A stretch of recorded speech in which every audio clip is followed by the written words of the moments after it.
justice for all.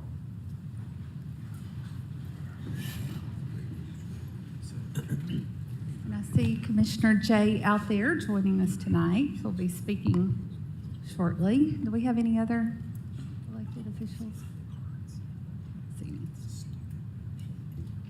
The board met in executive session this afternoon at 4:30 p.m. with representatives from the Knox County Law Department. Mr. Dupler, will you please share some information regarding the executive session?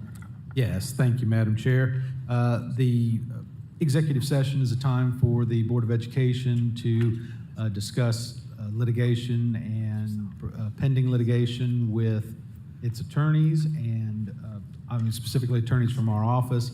It's not a time for the board to deliberate or discuss amongst themselves in any way. It's just a communication from our office to the board. It's an exception to the Open Meetings Act under Smith County Education Association versus Anderson and a couple other cases. Thank you.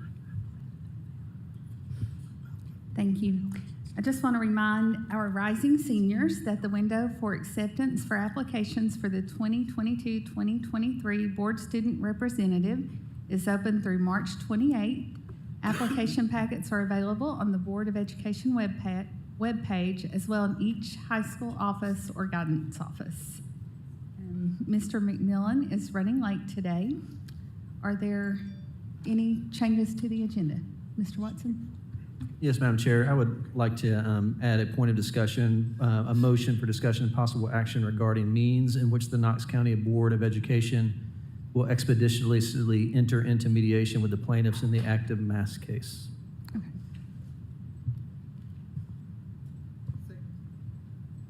So a motion by Mr. Watson and a second by Ms. Satterfield. Are there any other changes to the agenda?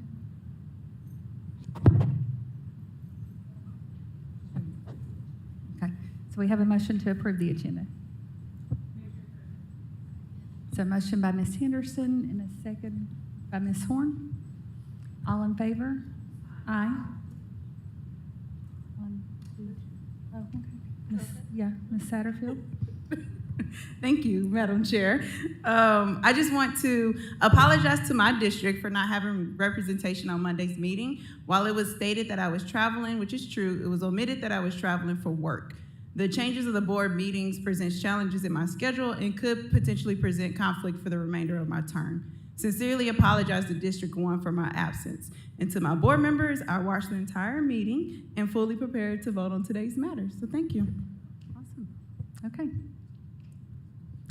So the motion carries to approve the agenda. Superintendent Thomas? Thank you, Madam Chair, members of the board. I'd like to take a few minutes just to recognize several of our outstanding educators this evening. Hopefully they're all here. Last month, we recognized nearly 200 outstanding educators at our Teacher of the Year banquet. Tonight, we want to give special recognition to our 3 district-wide Teacher of the Year winners. So they are, and if you would, please stand so we can recognize you. Lauren Fevre. Lauren, is Lauren here? Okay, thank you. And we're going to take a picture in just a minute, so just remain standing. Laura Williams, special education teacher from Carter Middle School. Hey, thank you, Laura, for being here. Kathleen Devaney, who teaches engineering, technology, and computer science at South Doyle High School. Thank you. Okay, and just please remain standing for just a minute here. Promise, I'll be quick.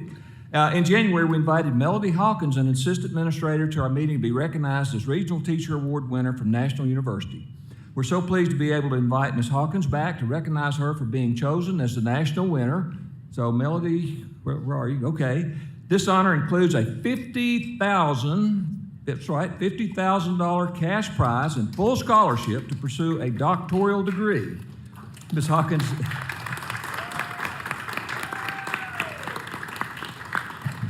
Melody's also a TV star. She was featured on the Drew Barrymore Show in an episode that included several students who talked about her impact on their lives. And we're so proud of you. We're so proud of all of our teachers, and thank you for being here. And so congratulations, Ms. Hawkins, for this well-deserved recognition. So now, if we could, let's do one at a time in the order in which you're recognized. Let's get the full board up here and get a picture with each person individually with their certificate. So thank you.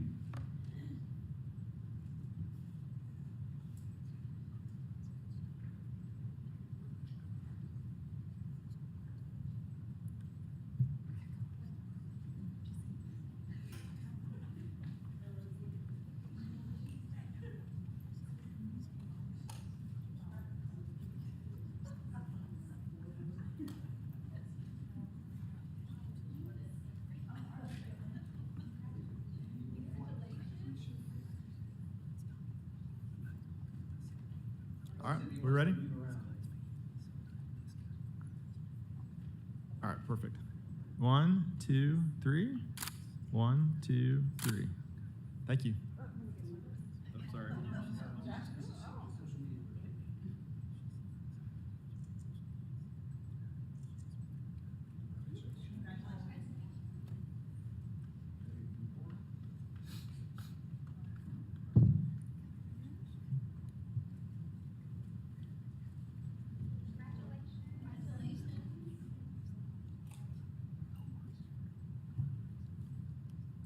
All right, here we go. 1, 2, 3. 1, 2, 3. Thank you.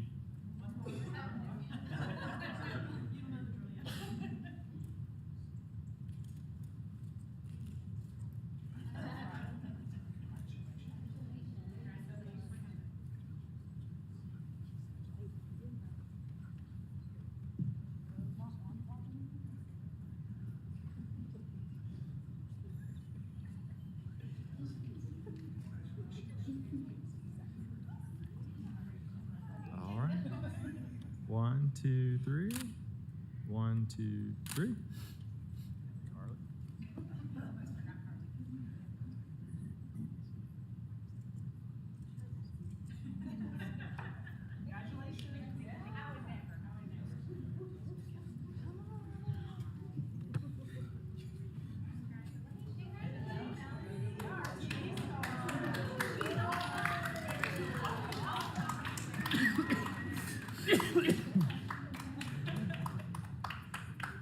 All right. 1, 2, 3.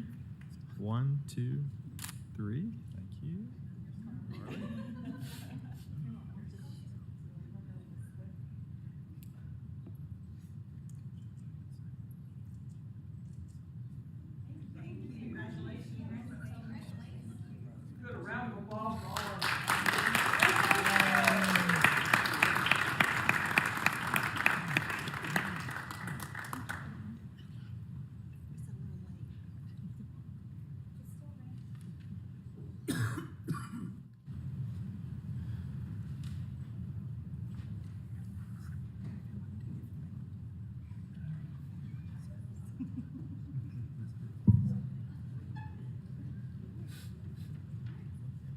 Moving on.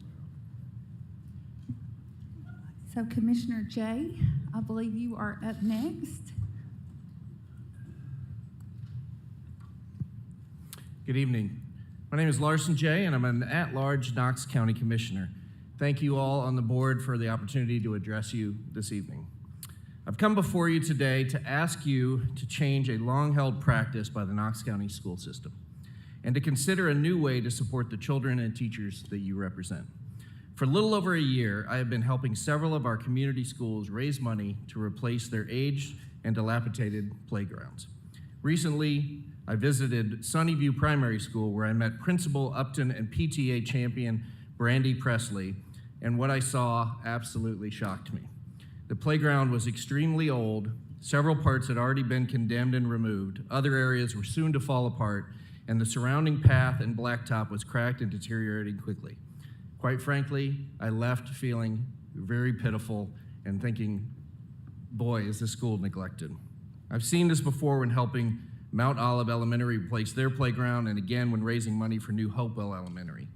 More disturbing than the condition of the playgrounds was the response each principal received when asking Knox County Schools for a new playground. They were essentially told, it's on you and the community to replace it. You see, there's been a long-standing practice that Knox County Schools doesn't replace old playgrounds. Knox County Schools doesn't even pay for and install new playgrounds at our brand new schools. It's on the PTA and on the parents. Knox County School places this burden on the citizens of Knox County. That's right, we tax the citizenry to provide for services, one of the most important being in education. And then when an element of that education fails, we tax them again and place the burden of playground replacement on communities who have already given so much. We would never adopt this same practice with a gymnasium or a cafeteria. So why should Knox County Schools neglect their outdoor playgrounds? I know some might say that playgrounds are an option and not an institutional requirement, that they aren't an essential function of education, but I disagree. Having the outdoor playground, a play space, and programming time for children to be outside supports unstructured imaginative play without a screen to look at, the sharing of space where children learn how to share, an environment to play with other kids who don't look like them or have different abilities, areas to increase cognitive capacity, problem solving and decision making, and activities that help curb childhood obesity and tamper behavioral anxiety. I could go on, but most of you are parents or grandparents, and you know what it means for a child to run and play, what it means for a parent or teacher to see that joy and to have just a little break in their day. Not only does this practice of requiring the community to replace playgrounds financially impact thousands of families struggling to keep up with the rising costs and family bills, but it adversely impacts some of our most impoverished communities where even raising a modest amount of extra funds is an extraordinary burden. I dug more into this practice with the help of many of your several of your KCS administration members, and so I naturally started at the beginning, and I asked to see the policy outlining where Knox County Schools doesn't replace playgrounds. However, there isn't one. There never was. While there's been a long-held practice, it predates all of your administrative team and has been going on for decades. To ensure a safe environment, Knox County Schools does have a playground inspector, and this person checks each playground 2 times a year. If a playground gets really bad, then they write up a report suggesting repairs, and they can also condemn or remove broken sections or parts of an old playground.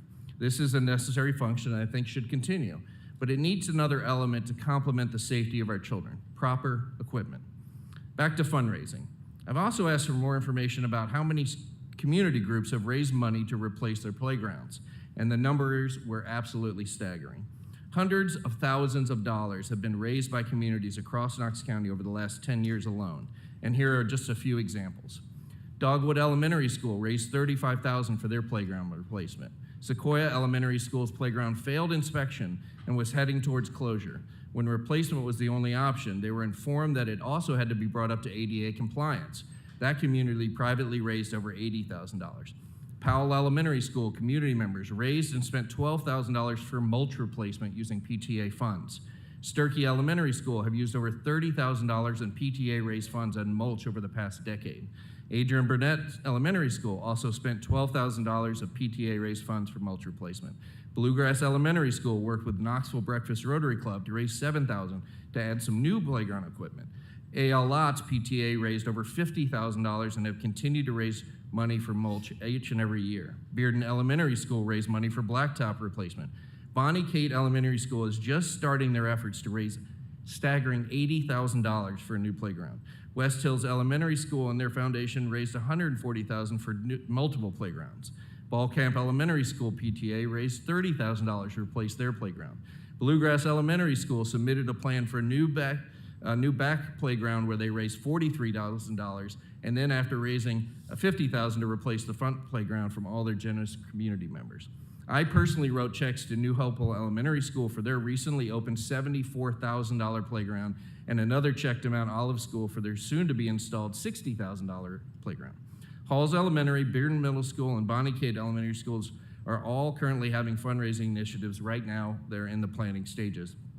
And then, because of where we are in our world, Chilhowie Intermediate raised $50,000 to put their playground together. But then, given the time it took to complete that fundraising goal, prices went up from the vendor and they had to raise an additional $15,000 and are still $3,000 short of their current goal, which I'm hoping to help on soon. The list could go on and on and on. That is just a short window into what it's taken from this community to fix playgrounds.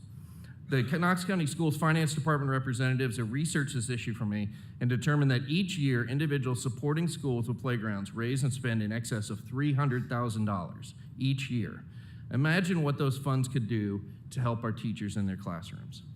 Knox County Schools has 89 playgrounds across 52 facilities. Now, not all of them need to be replaced, of course, but there are several in immediate need of replacement and several others that need to be repaired or enhanced with more play structures. While there hasn't been an official policy, you have the opportunity to change the practice. I'm asking you to help change a culture within Knox County Schools and end this double taxation of our citizens. On behalf of many parents, teachers, and the children of Knox County Schools, here's my very specific ask of you. Direct your operations team to quickly do an assessment of every playground and find a logical way to prioritize them according to need. Focus on the worst playgrounds first, then work your way through the list. Allocate real, substantial, and immediate ESSER 3 funding to make a decision today to fix the playgrounds as soon as possible. I've researched and verified this and checked with your finance department, and indeed, you can file an amended plan and use federal ESSER 3 funds for playground replacements. What a great way to use these funds for one-time playground replacement or upgrade projects and help children get outside more and play and engage with each other in a safe environment. Sit down with your teachers, PTA groups, and students and pick elements they want to fit within their playground space. And for those communities that have already raised funds or are in the process of raising funds now, tell them Knox County Schools will replace or upgrade their playgrounds for them, and that they should use those community dollars, those donated funds, to support their teachers, who definitely need more wind in their sails right now after a hard couple of years, or book field trips, or find other ways to make their schools excellent.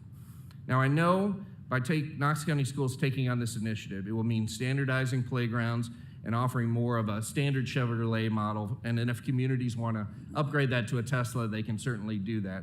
But it will at least put everybody at the same starting line, and it will catch up with 30 or 40 years of neglect, all in a short amount of time. Then, after every playground is replaced or upgraded to a level that you would be proud of, adjust your capital budgets immediately to maintain outdoor playgrounds and replace the mulch, keep them up to a standard worthy of our students, and don't put that burden on the community. Right now, you have the opportunity to change a long-standing practice of double taxing our citizens, endorse the idea that outdoor play is important to childhood development, support our teachers, and so much more. Show the community that outdoor play spaces are important to the school board, and please show this community that a new culture is forming within Knox County Schools. Thank you for your time and consideration. Thank you, Commissioner Day. Ms. Babb. Yeah, Mr. Day, I have a question for you. I like your suggestion about the ESSER funding, but as you know, that's a one-time funding, and playgrounds are not a one-time fix. So you are on county commission, and when we look at funding, we do have to look at long-term when we do this. Either our budget goes up or we reallocate money from the classroom to playgrounds. Do you have any thoughts on that? Yeah, first and foremost, I think that you have 30 or 40 years to catch up on. And we know that we have two school systems, they've been merged into one. A lot of these playgrounds are kind of the old city schools that have really gone downhill, but there's others across the country. You have an opportunity with ESSER to catch up on day one. That is one-time funding, one-time investment. It'll last for 20 or 30 years from now. Now, a playground will last for 20 or 30 years, depending on what type of installation you get, but that will catch you up to today. Going forward with maintenance, I do think it should be part of the capital budget. I do think it should be part of using your reserve funds, putting it into it. The idea that we're asking the community to buy mulch and to go and spread it, sometimes it's just dropped off and they have to do it themselves. It just seems a little absurd. So yeah, will it become a part of the budget eventually? You bet. Do I think that the benefits outweigh the costs? Absolutely. And do I think that you could catch up with a lot of those costs using federal funds that are at your disposal today? You bet. Ms. Owen. Thank you, Madam Chair. This is a topic that I have addressed with staff quite a bit, and I think there may be some information that needs to be corrected. Mr. Oakes, can you talk to us about when we build a school, what we put in for playgrounds? If I remember correctly, the only thing we've done with playgrounds is, and we haven't built that many new elementary schools.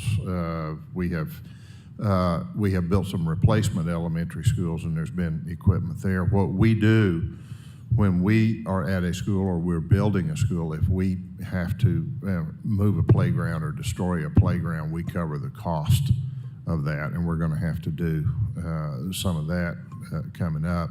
If it's an entirely new school, we have not funded playgrounds. I think it's about 10 years ago, I think when we did North Shore, the superintendent might have directed, seems like, I want to say $10,000 or something to go into the account as, I think the term he used was seed money, to help the community get started on doing those playgrounds.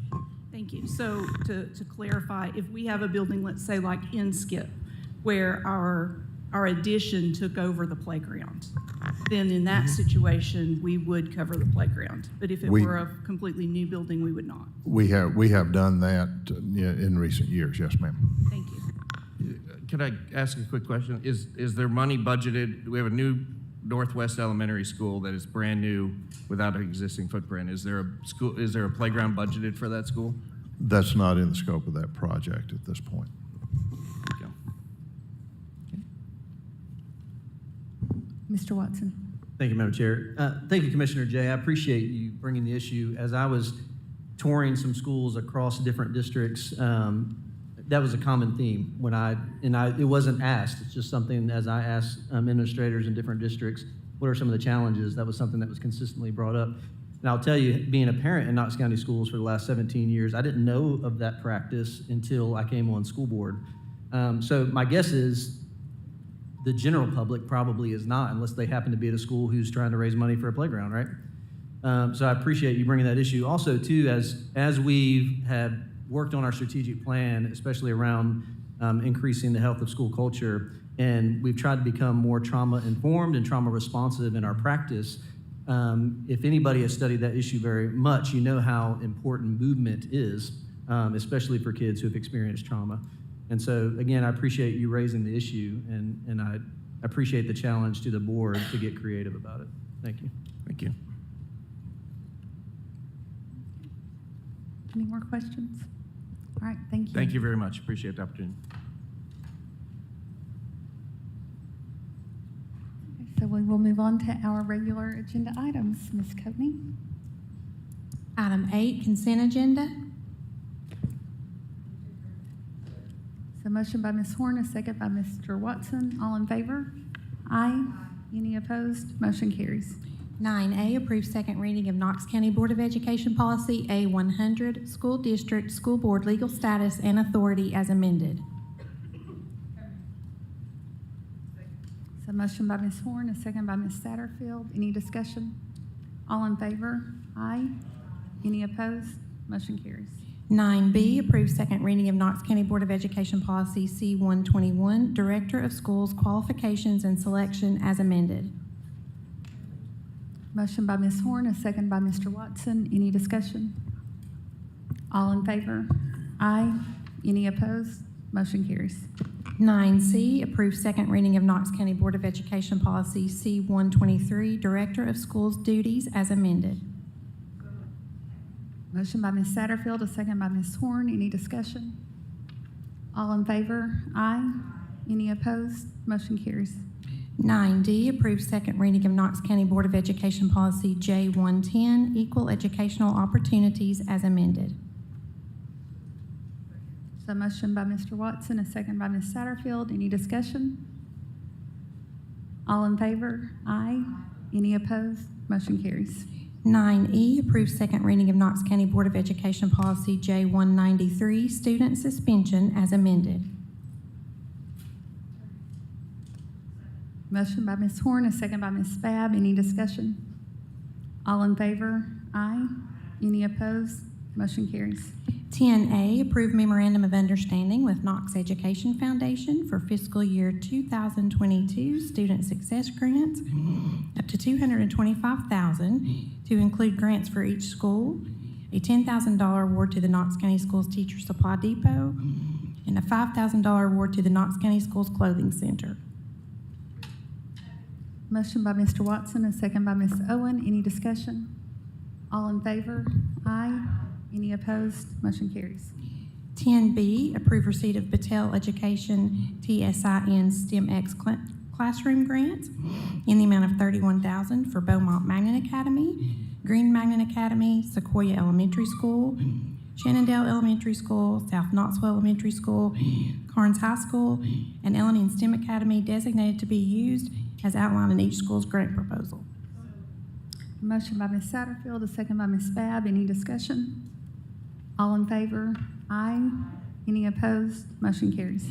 10C, approve receipt of a Publix Charities grant in the amount of $300 for Bearden Middle School's 2021-2022 orchestra program. Motion by Mr. Watson, a second by Ms. Babb. Any discussion? All in favor? Aye. Any opposed? Motion carries. 10D, memoranda of agreement with the Boys and Girls Club of Tennessee Valley, YWCA of Knoxville in the Tennessee Valley, and the University of Tennessee Assisted Community Schools in support of their 21st Century Community Learning Centers programs and/or Lottery for Education after-school programs grant applications. Motion by Ms. Owen, a second by Mr. Watson. Any discussion? All in favor? Aye. Any opposed? Motion carries. 11A, approve a contract with Henley Roofing Company in the amount of $1,309,800 for Carter High School roof replacement project. Motion by Mr. McMillan, a second by Ms. Satterfield. Any discussion? All in favor? Aye. Any opposed? Motion carries. 11B, approve contract with Parent Square Incorporated for provision of a mass notification system up to $206,500 annually, plus a $9,500 one-time onboarding fee for the term of April 1, 2022 through March 31, 2023, which may have extended for 2 additional 2-year terms for a total of 5 years. So a motion by Mr. Watson, a second by Ms. Babb. Any discussion? Mr. Watson? Thank you, Madam Chair. Mr. Cox, I'm wondering if you could speak to a part of this. I know last year when the board approved the contract with the Talking Point software, and I've heard some feedback in the community since then about how important and valuable that has been to certain communities. I just want to make sure that people understand that by doing this, we're not losing capabilities. Can you speak a little bit to the functionality specifically regarding to language translation? Thank you, Mr. Watson. The language translation was really important when we approached this contract. So we wanted to make sure that we called out in the RFP the specific languages in our communities that we wanted to ensure were covered. And we also learned from the talking points how valuable that tool can be to our teachers. So we wanted that to reach all the way down into the classroom with high quality translation. Looking at Parent Squared and looking at talking points, they both kind of have the same back end. So the way that they get those initial translations are using the same technology. Talking Points uses some additional, features that they feel are proprietary, but we do feel that this is a high quality tool for our families and our teachers. Thank you. Yep, thanks. So any other discussion? So we have a motion by Mr. Watson, a second by Ms. Babb. All in favor? Aye. Any opposed? Motion carries. Item 12A, approve fiscal year 2022 capital improvement plan budget line item transfers in the amount of $470. So motion by Ms. Horn, a second by Ms. Satterfield. Any discussion? All in favor? Aye. Any opposed? Motion carries. 12B, approve fund balance designation in the amount of $440,000. Motion by Mr. McMillan, a second by Ms. Henderson. Any discussion? All in favor? Aye. Any opposed? Motion carries. 12C, approve special course for high school curriculum, Introduction to Math Modeling. So motion by Mr. Watson, a second by Ms. Horn. Any discussion? All in favor? Aye. Any opposed? Motion carries. Item 12D, approve motion that the Knox County Board of Education hereby authorizes the Knox County Law Director to hire an attorney to advise and assist the Law Director in all matters regarding the litigation regarding the mask mandates imposed upon the Knox County school system by the Federal District Court of the Eastern District of Tennessee, and to render legal advice to them with regard to any and all mask mandates that are issued affecting the Knox County school system. The parameters of this hiring shall be the same as those set out in Resolution R 22-2902 of the Knox County Commission. So motion by Ms. Babb, a second by Ms. Henderson, and I believe we have public forum. We do have public forum, Madam Chair. First up, we have Anastasia June. Please state your name, county of residence, and you'll have 3 minutes to speak.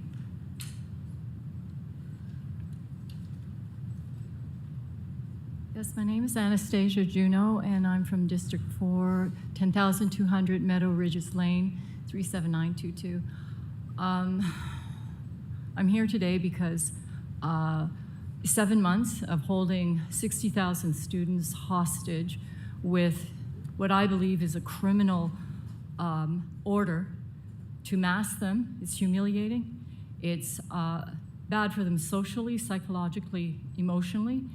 And I frankly, I don't have a lot of confidence in the new superintendent who's elected, for him saying, yes, he's for people having choice with the mask, but at the same time saying that, but we can continue, we can still be educated with these awful masks.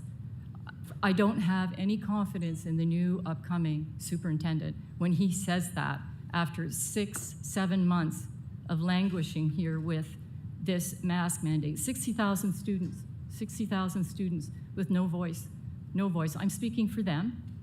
And coercion is not consent. When we had the mask option, over 95% from what I saw in the schools chose not to wear a mask. So to tell me that this isn't coercion is a lie. These people are held hostage. 60,000 students. It's appalling. That's all I have to say. Thank you. Next, we have Helena Rego.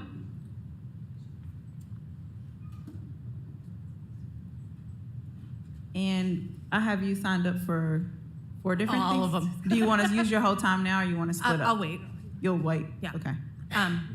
I'll be short and sweet. Oh, I'm not going to go the whole 30 Okay. minutes. I'm Helena Rego, Knox County. On this specific item, I think that it's important to think about where we are now. It's been months, as we all know, and there's a lot of difficulty. There's a lot of different things and moving parts out of nowhere.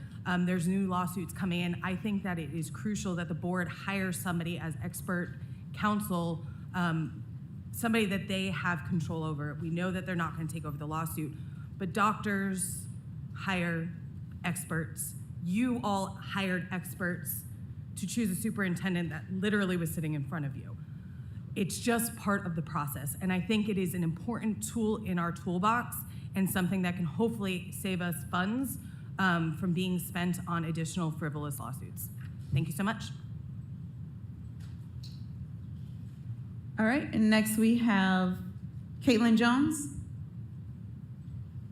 State your name and county of residence. Same thing for you. Would you like to use your whole time or split your time? I would. Use your which whole one? time. Whole time? Okay. Yes. I had little of no intentions of coming here today to speak about the masks, but here I am. I've spoken before to this board on numerous occasions, and you are aware of the regression in Alec's speech and education since the mask mandate. When Alec was in Cedar Bluff preschool, his teachers wore face shields or clear masks because they agreed it was needed for him to communicate. This is my 6-year-old's face. On February 24th, I picked him up from the daycare with a black eye. He did not have it when I dropped him off at school, and somehow no one knows where he got it from. This happened just days after I spoke with his teacher, and he was informed that he was throwing toys. I asked for his teachers to wear face shields so that Alec could see their facial expressions.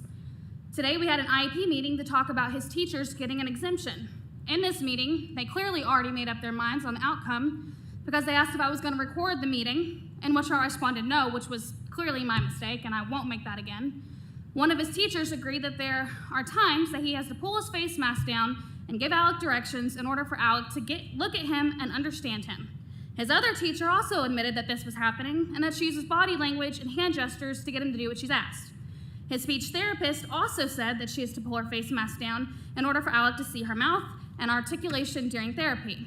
So why, if they all agree with everything that I have said, was Alec denied a reasonable accommodation today when I asked his teachers to wear face shields?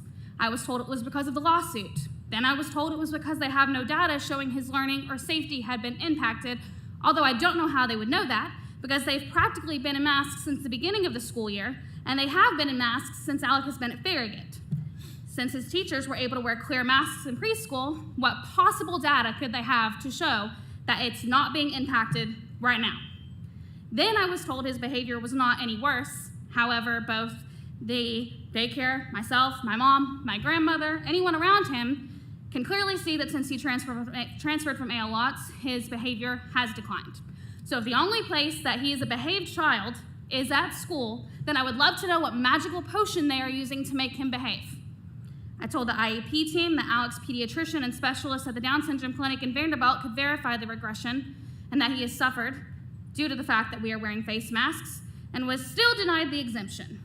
Alec has the right to safe and productive education, and the disgusting discrimination that the school system has done to him is enough to drive anyone crazy. I have tried to be appropriate, I have tried to be nice, but my son comes home with a black eye because he threw a toy and couldn't understand the safety parameters from his teacher because he couldn't see her face, his face, wherever it happened, because no one knows. Alec has the right to an education. He has the right to understand and safety. Why did the plaintiffs in this case get to be the only kids with disabilities who matter? Because my kid has a disability and he's got a black eye. Thank you. Next we have Kevin Hill. Kevin Hill.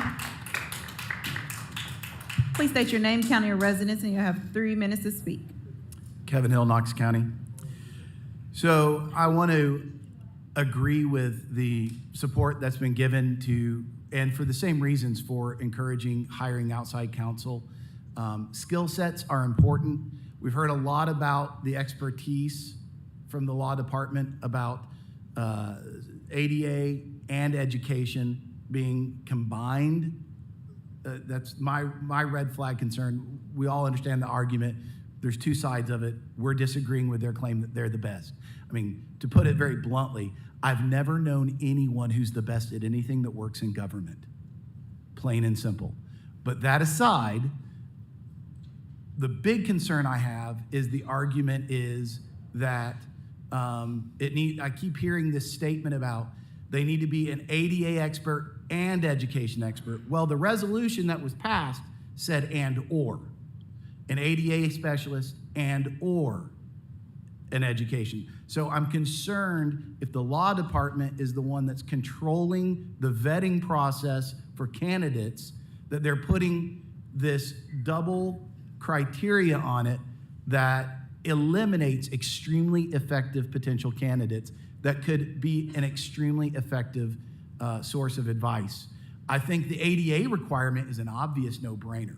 But I don't know that this person needs to necessarily, because if we do take the law department's argument for face value that they're the best, or they have some of the best in the country, then we don't need to repeat those exact same skills, and the value of an outside counsel would be creative thinking from a different perspective.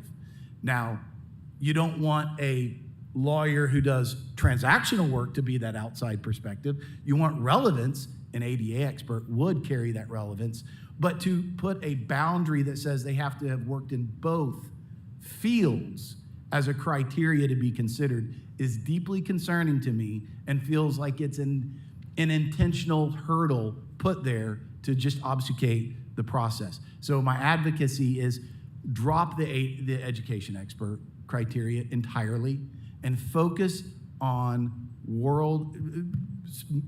national quality ADA specialists. Thank you. Thank you. That concludes public forum on that item, Madam Chair.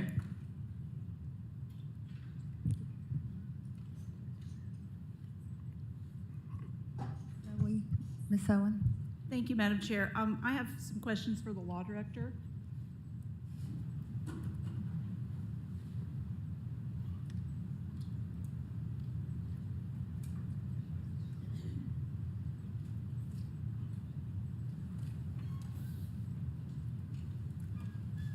David Boog, Knox County Law Director, 400 Main Street, Suite 612. Good evening, Ms. Owen. Thank you for being here, Mr. Boog. My first question would be, if we are looking for an individual who is either an ADA expert or an education expert, and we are looking nationally for that person, how long, what kind of time frame would you expect that kind of search to take? We think we can get something very quickly for you, a name to submit to you. They're very limited. I mean, this whole case is ADA. The judge has expanded the ADA in the education realm farther farther than it has ever been done before. This is the first case of this kind in this country, and that's what the fight is on. Can you use the ADA to stop gum chewing, to make 60,000 students wear masks? As I have said to County Commission and this board, I do not believe in it. I am dead set against what the judge has done. I am dead set against mandatory masks. We have taken that position for 2 years in front of commission and in front of this body, and that's what we'll continue to do. Thank you. So when you say that it would be fairly quick, we would not be able to approve a person before next month, is my assumption? Unless you called a special call meeting, you Unless we could, called a you could do that. Do you feel like there would be any advantage to having additional counsel on top of all of the multitude of attorneys you already have in your office? No, I don't, because what happens in law when you're arguing is you look at all the cases. We have looked at every education case in every federal district and circuit in this country, and we cited those to the court. We're now in front of the Sixth Circuit Court of Appeals, raising all of those issues, constitutional, educational, and ADA. We also now, as you all know, we're under an order to mediate. And there's been a joint motion put down by both the plaintiffs and us to immediately unmask these children while we go through this federal mediation that the court has ordered that we do within a 60-day period. So I don't think it adds anything other than takes money out of the school budget that could be used for playgrounds or students. And this resolution came to us prior to that mediation, is that correct? That's correct. Right, so this proposed resolution had no knowledge of the mediation. That's correct. Okay. That mediation just came down, Monday. We got that mediation order Monday. Assuming worst case scenario that we did hire an additional counsel and that additional person were with us for some time, what could be the potential cost? Oh my gosh.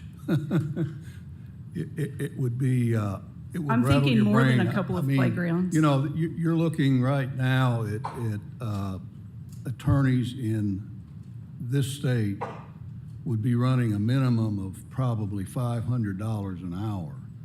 And then there's travel time and putting up in a motel to meet with us or you. And believe me, they know how to keep track of hours. So it would be very substantial. I can't give you a number. And that would all come out of school budget, right? That's correct. Thank you. Mr. McMillan?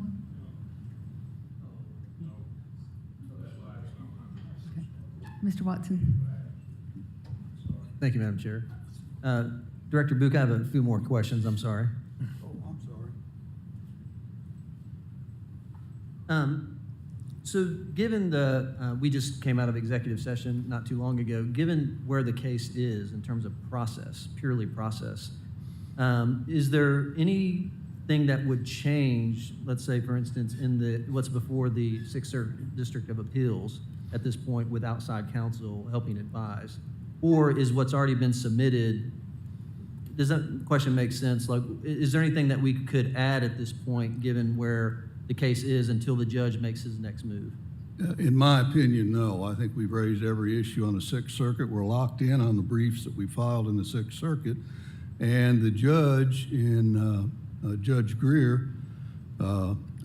in Greenville has put a stay on filing anything else. So we couldn't file anything else in the present case, either in the Sixth Circuit or in his court, because he's put a stay down pending this arbitration. So I just want to make sure I'm clear in understanding this and the public is. You're saying at this point, until the mediation commences and we run through that, there's nothing else that we can currently submit to the courts in this case. Is that what you're saying? That's correct. And even then, if the judge were to lift the stay, we have pending, which he's not going to rule on, our separate motion to lift the stay based on the CDC Because you got to remember, if you get this case down to, there was two things that he had that he ruled on. That we had kids, the doctor said that they were more susceptible because of their immune system or whatever. And the other one was that the CDC said masks. Those are the two things that he relied on. Now, the CDC is gone, but he's put down a stay, so we will not be able to argue that in front of him as long as this arbitration or mediation is going on. Thank you. And then my second question is, at this point, I think this is correct, at this point, the plaintiffs in this current case, it has asked and will ask for us to pay their attorney's fees, correct? Absolutely. Okay. That's covered under the statute. And I think I'm right in this too. My understanding is also in the new case from Unmask Our Kids, there's an expectation that we would pay those attorney fees. Is that correct? They have asked for attorney's fees in that case also. Okay. And I just want to make sure I'm understanding this correctly. The school board does not pay the law department for cases, for attorney's time, correct? Correct. Right. So at this point, we're looking at possibly paying the current plaintiff's fees, the new case attorney's fees, and then if we take this action, the fees of an outside attorney, possibly. Correct. And at this point, the plaintiff's fees in the current case is already up to around $250,000. Is that right? I'd say they might be more. We won't really know until we get into arbitration. Yeah, I think that was the last number I heard, but that was a few weeks ago. That was a few weeks ago. Yeah, that was a few weeks ago. Yeah, and obviously the other case has just gotten started, but I'm sure they're already generating fees. They have, but interesting in that, the unmasked case, it's in front of the same judge. They're asking that judge to do what we've already asked him to do, and that's do away with this ADA extension, putting the masks on. So, and is the other case in front of that same judge by happenstance, or is that just what would happen because they're joining the cases? What happened was what the court does is the first thing that when a case comes in, they look to see if there is a related case. If there's a related case, then the judge that has the first case has the option to say, put that one on my docket. And that's what he did because it is clearly a related case. So he asked for this case to be, the other case to be put on his docket because of the relationship with the original case. Well, it was determined by him to be that. So once it was, it just automatically. Then I don't know. Sure, I got you. Yeah, that's the effect. Yes, correct. Okay, thank you. Ms. Babb. Sorry. I guess I just want to clarify too, when we're talking about legal counsel coming up, we are going to be having to mediate, so we will need legal expertise on that. And then also my understanding is we are going to be doing oral arguments in front of the appeals court too, and I'm assuming there's preparation and things to be done for that. Is that correct?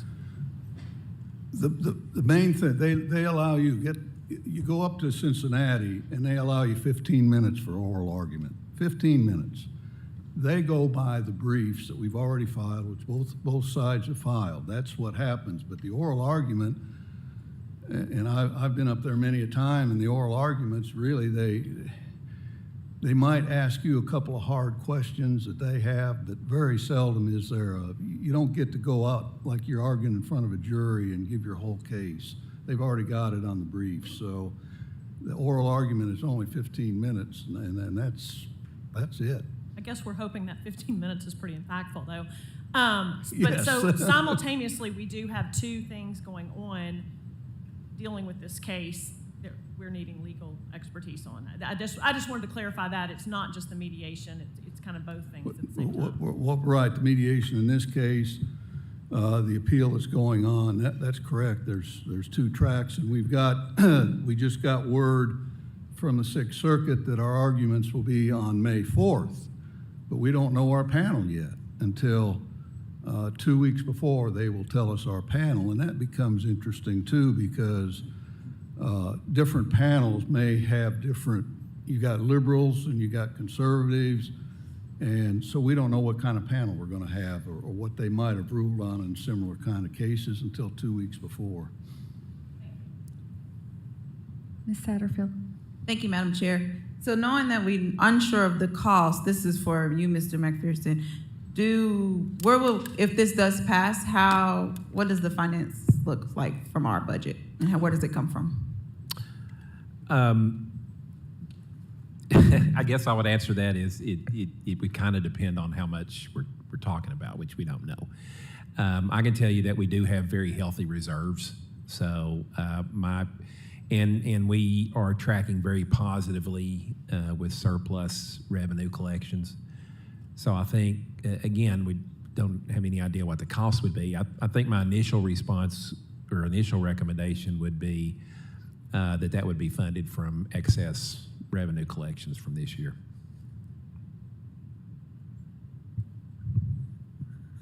Okay, so any other discussion? Mr. Watson?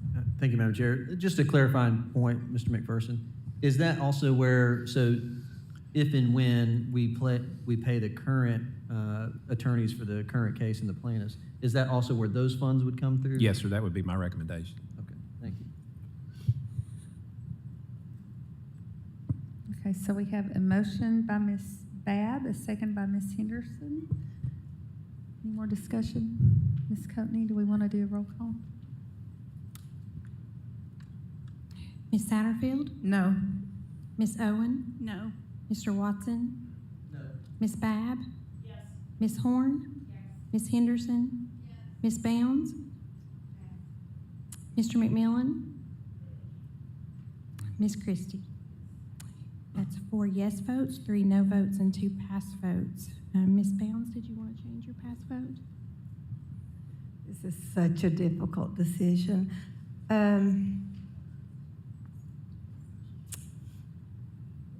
I'll change it to a yes. Mr. McMillan? That's 5 yes votes, 3 no votes, and 1 pass. So motion carries.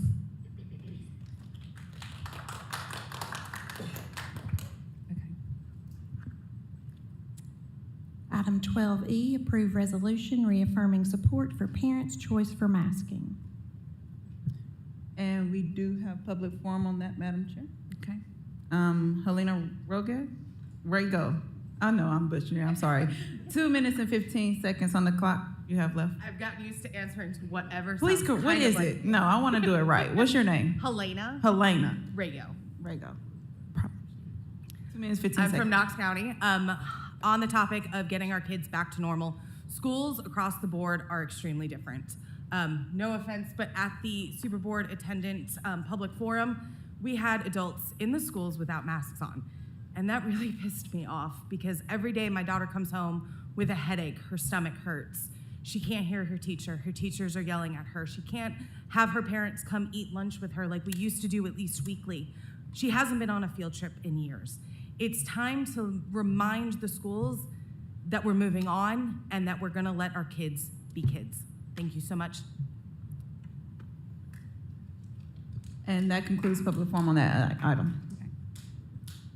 So do we have a motion to approve? So a motion by Ms. Henderson, a second by Ms. Horn. Any discussion? You want to do a roll call vote? Oh, Mr. Watson. Thank you, Madam Chair. Ms. Henderson, I appreciate what you're trying to do in this resolution. I don't completely understand the need for the resolution. We spend every other week, it seems like an executive session. Director Book has been forced twice in the last 2 days. The board just approved hiring an additional attorney to help support. I think the law department knows. And you even state in the resolution, this board has voted multiple times to allow parents the right. And it feels like this is trying to send a message to a certain group of people. And I'm not sure if the board is the place to do that. The next resolution is a different matter to me, but I don't know. I just don't see the point of it. And it's not that I am not supporting the board in its efforts, because clearly the board has continued to make these statements. But I can't support it for that reason, because I honestly cannot find a purpose in stating it when the law department clearly knows the position of the board. So any other discussion?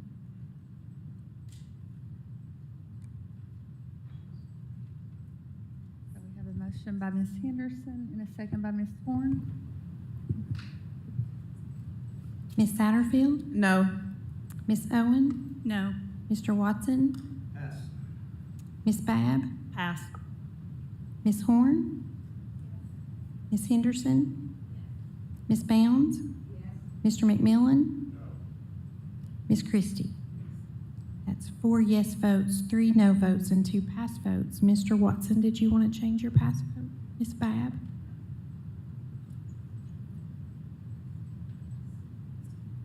So motion fails.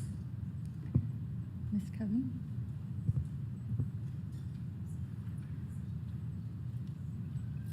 Item 12F, approve resolution requiring that all school activities return to normal. Madam Chair, we do have public forum. Helena Rago. State your name and county your residence, and you have 1 minute and 35 seconds left.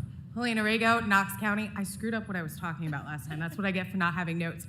But one other point of returning to normal. My daughter came home today and said, at gym, the PE teacher asked me to pull up my mask while we were playing basketball while her mask was down. She said, but we're 6 feet apart. I thought that was okay now. This is why we need to remind the schools, just as a blanket statement, that we're returning to normal, and maybe stop with the hypocrisy. Thank you.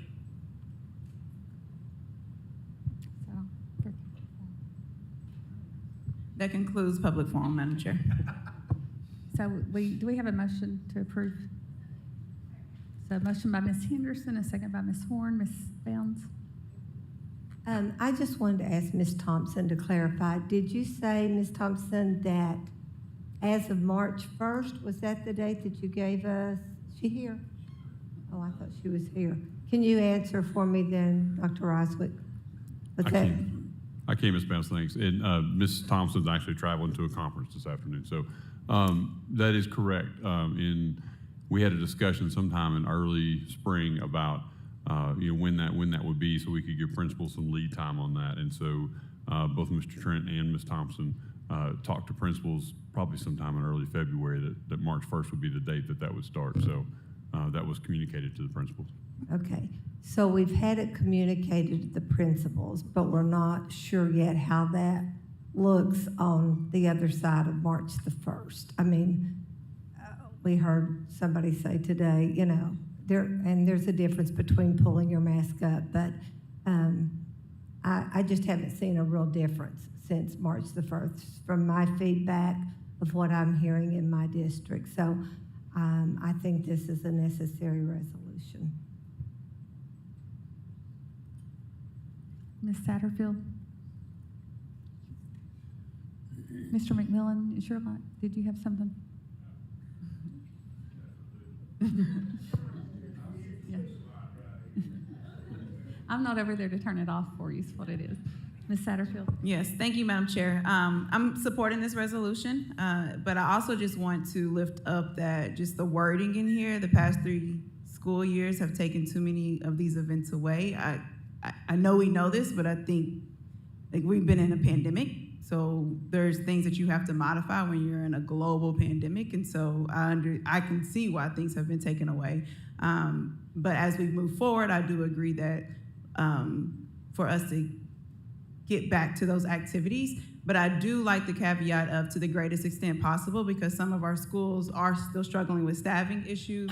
Some of our schools just don't have the capacity. And so I want to make sure that we're not putting unnecessary pressure, like you all discussed last week, on schools who just cannot do it. But if it is,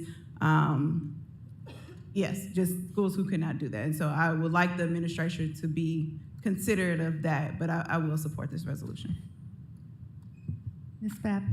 Well, and I'd kind of like to reiterate with that I think that, and I'm in support of this too. I will not pass on this one. I will vote in support of it. But also, during the pandemic, we've had different principles, changes and stuff like that. And with that, they change things at schools, they change activities, they change our priorities. So supporting this does not mean everything that's going to happen this spring is exactly what happened at a school pre-pandemic, because schools have changed, administration has changed, and their priorities might have changed. So I think I don't want this to become a mass tattletaling of, my school. Like, let's work through this. If you feel like there's a problem, try to talk to the proper people. I think what we're wanting is I think the intent of this is to try to get our parents participating, trying to get our kids to have normal activities and that type of thing. But I just hope that this doesn't cause more problems than what I think the objective is. Ms. Owen? Thank you, Madam Chair. I'm pretty sure I said this last time, but I wanted to reiterate that I believe this is an administrative task and that we are really, we're sort of stepping on toes of the administration with this. They've had less than 10 days to make sure all principals have gotten that word and that has been passed on to teachers and for things to actually change. And when we're talking about things like field trips and redoing how visitation for lunch and all of those things, I think having less than 10 days from the point of communication from us all the way to the classroom level, it's a little unreasonable to expect that to have already happened. And I feel like this is something that we should allow administration to at least attempt to do before we push that. Thank you. I don't know who's next. Mr. Watson? Thank you, Madam Chair. I see this a little bit differently than Ms. Horn. I see this more as a position statement. I don't know that this is asking for any specific action other than making a statement to say, this is what the board would like to see. This is the movement we would like to have. I'll be supporting it. I also want to make a statement too that in the board supporting this, I don't think the intent of the board, if we choose to, I don't think the intent of the board is to cause any consternation or shame or anything like that within our administrators and our school staff. The reality is this last 3 years has been hard, and not just hard on students, but hard on educators, hard on us as a board, hard on our leaders in our district. And so I think if this passes, I don't think it's an indictment to say, hey, we really messed up these last 3 years. You all didn't do this well. I think it's more to say, hey, we're here for you, and we want to continue to see things move forward. I mean, that's the way I'm reading it, and that's the way I would support it. Because again, I don't think this is about saying somebody's done something wrong. It's more about this is what we hope for the system and what we expect as a board. So, Ms. Henderson? Thank you, Madam Chair. I just wanted to address some of the comments, and I appreciate the comments that I heard tonight. And yes, it is, I didn't write it as a policy, I wrote it as a resolution, so it is a statement of here's what we would like to see. The past couple of years have been hard for teachers, students, parents, so it is just a statement of we just want to get back to normal. And that's why I also wrote it to say, to the greatest extent possible. Because, Ms. Satterfield, to your point, as you heard last Monday, if schools don't have the capacity or the staffing, that's definitely a totally separate issue and, shouldn't be considered in this. So it is just a statement. I know last year I came with a policy that was more, as Mr. Watson put it, had more teeth in it. And so, again, just a statement of, because we have heard from the community and parents of some inconsistencies. So just wanted to clarify. And thank you for this discussion on this. Mr. McMillan? Thank you, Madam Chair. I tend to agree with Ms. Owen and Mr. Watson to a certain extent. don't give me too much credit. But having said that, I don't think it really does anything, and I think it's unnecessary. I think we would be better served if, over the next few days, the administration, I don't care how they do it, whether they do it, by email or whatever, that they clarify with each and every principal in Knox County what the expectations are. And we have some uniformity. We can't have one doing this, one doing something else. And I'm afraid that we may get off on something like that. And that's why I really can't support it. If we could just take a vote around the table here to return to normalcy, it passed 9-0. Everybody would vote for it, I would think. You know, if we didn't have that order and all that other stuff. So sometimes you're better to just leave things alone. We voted as a board to support the masks and all that sort of stuff, and return to normalcy as much as possible sometime back. But anyway, that's where I am. I think it's absolutely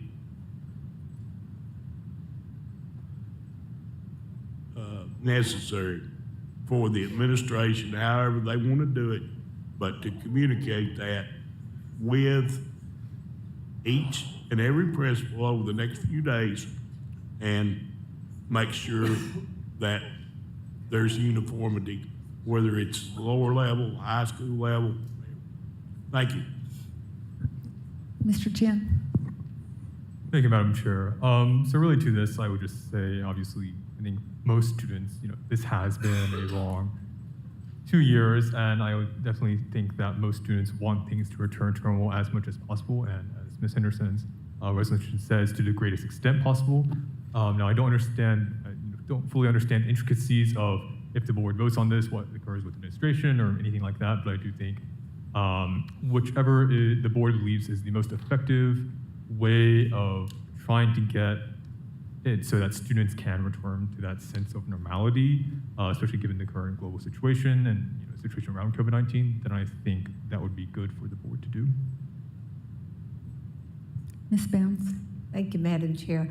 I was just going to say that leaving the meeting the other night, I began to get text from teachers in my district that fully support this. And I think having been a teacher, they're the ones on the ground that see this up close.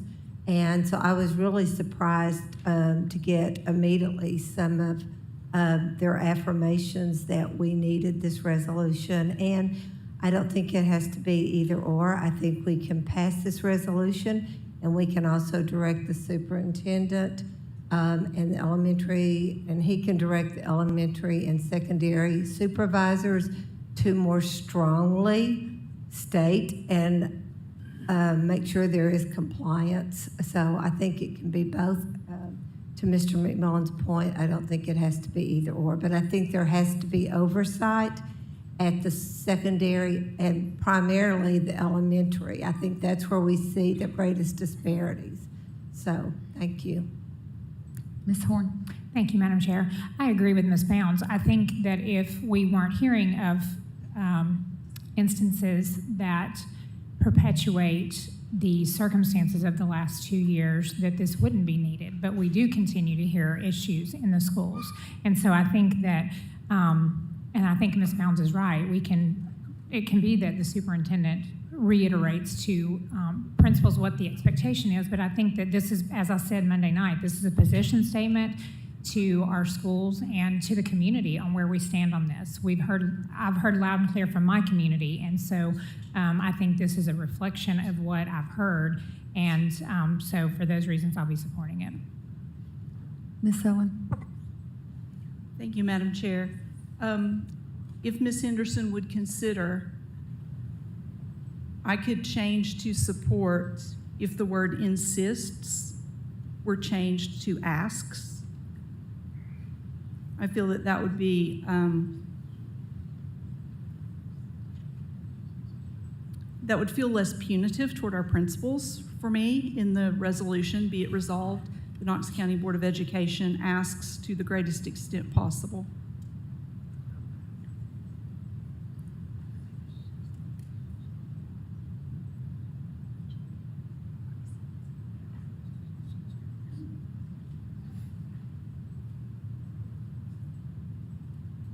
I'm fine with that because I don't think that word really changes much in there, so. Thank you. So is that a friendly amendment to this? Okay, all right. So any more discussion?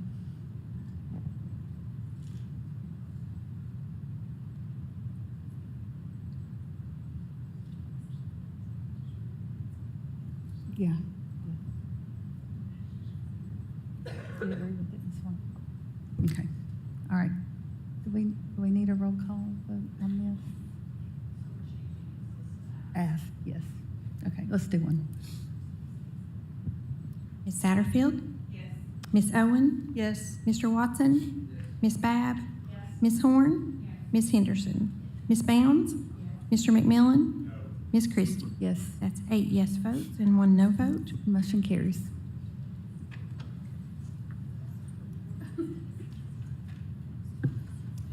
Item 12G, discussion and possible action on complaints that have been gathered and received under Knox County Board of Education Policy B-171, complaints and appeals to the board. We do have public forum on this item. Okay. Ready for it? Helena Rogan. I don't know how. Not much time. Helena Rago. A minute. Helena Rago, Knox County. This is probably the most I've gotten in the shortest amount of time.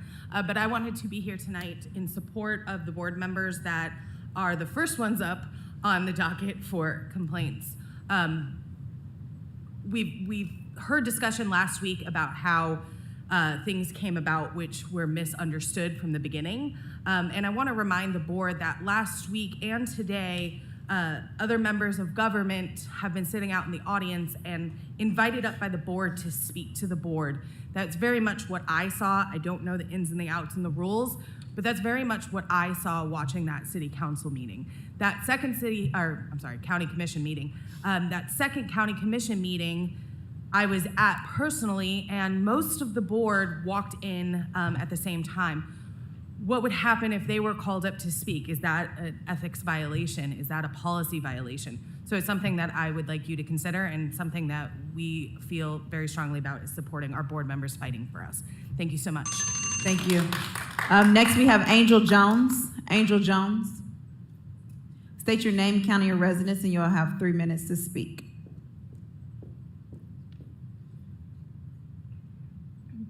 My name is Angel Jones, Knox County, Tennessee. I have 2 children in our public school system that I speak for. Ms. Jones, can you pull your mic down just a little bit? Sorry. Yeah, it's okay. Could I get a little, since you couldn't hear me? Go ahead. Do I need to start over? Yeah, go ahead. Okay. Well, I have 2 children in our public school system that I speak for. Nobody else does. They're not a part of the 60,000. I am a sitting board member for Atheist Society of Knoxville and the Satanic Ministry. My comments do not reflect on the views of these organizations. I filed an ethics complaint, though I suppose it speaks more to their integrity, on February 16, 2022, against 3 school board members in regards to Knox County School Board of Education, Policy B-112, points 4 through 6. Unlike a post made by one of those named in the complaint, also in Knox County, a self-proclaimed satanic children's minister has filed an ethics complaint against 3 school board members for exercising their First Amendment right, but that's a whole other story.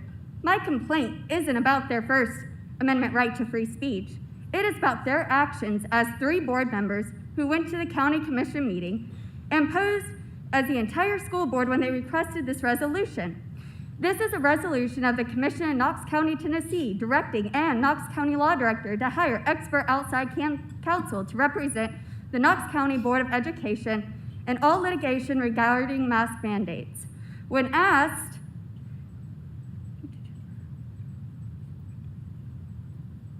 The whole school board, or what if one person just asked us to do something, I think we're looking to as a school board, to have the power to make that decision. Okay, So that we have the authorization to have outside counsel. So if this body were to approve this, you would all still go back and vote on it within your governing body, whether to take action on that or not? Correct. Okay, all right. so along with that, to which the school board had already stated, and it was stated by Butte during that meeting. In fact, at the last meeting on February 9th, a motion was made to allow the department to continue the law department. Now they have heard all the board's thoughts to do everything they feel is possible as quickly as they can that does not violate rules or jeopardize the case. That's the official act of the Board of Education, not the request of the two board members that are making here. To which that violates to number 4, to work harmoniously with other board members without trying to either dominate the board.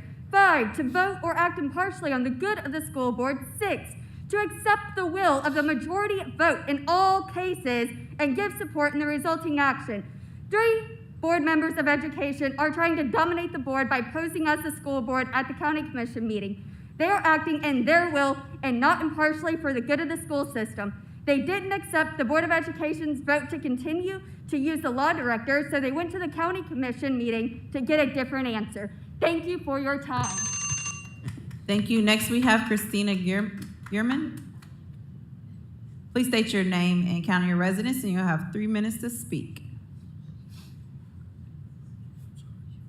You said it right. It's Gehrman, Christina Gehrman, Knox County, District 1. So I want to say first how grateful I am for the mask mandate that's been in place this year, which allowed my child to safely attend school in person. But I would also like to observe that had this board followed its own stated policies with regard to COVID protocols at the start of this school year, the beautiful children of my neighbors who spoke earlier might have been more lovingly, more flexibly, more appropriately, and much less expensively accommodated. A version of the following complaint was submitted to the board's ethics committee by Samantha Howell Singh, who could not be here today. Since her complaint was dismissed by the committee along with many others, I will state it briefly now to make it a matter of public record. The Knox County Board of Education Code of Ethics Section B220 states that no public officer shall corruptly use or attempt to use his or her official position to secure a special privilege, benefit, or exemption for himself, herself, or others. In Samantha's words, quote, when Betsy Henderson, Christy, and Susan Horn attended county commission meetings as school board members and sent a resolution forward to the county commission to seek outside counsel, after the board voted against that motion, they were in violation, end quote, of B220. As an illustration, consider the following from the February 14th commission meeting transcript. Larson J., why didn't the board vote unilaterally for us to do the action that is before us? Betsy Henderson, I did make a motion at the last school board meeting. I did have a letter that did not make it around to all of the school board members that evening, and according to the county charter, the action is up to the county commission. They don't need a vote from school board. So I said I was going to take this to county commission either way. Jay, are you all acting on behalf of the whole school board or just one person? Henderson, we're looking as a school board to have the power to make that decision. Now, the concern is that it appears that board member Henderson is representing the school board when she takes an action that the school board itself explicitly voted not to take at the immediately prior meeting. Right? Thus, there is the appearance that board member Henderson is using her position to, quote, secure a special privilege or benefit for herself or others, the benefit, namely, of the commission's approval to spend school board funds on a project or priority that is hers or her friends, and not, by majority vote again, that of the school board. Whenever there is the appearance of unethical or unprofessional conduct on the part of any members of the board, it must be addressed. Not to do so jeopardizes the whole board's reputation and the public's trust in the whole board. It also denies the named individuals the opportunity they deserve to respond to allegations of unprofessional and unethical conduct. Therefore, I would like to suggest that you, the board, yourself, refer these matters for review, either to the Tennessee School Board Association or to the Tennessee State Department of Education or to some other institution with the authority and integrity to consider the many concerns that have been raised on their merits and to advise the board how to proceed. Thank you. Madam Chair, that concludes public forum on this item. Ms. Bounds. Yes, as I stated Monday night, I would be bringing a motion forward, and I would like to read this motion at this time.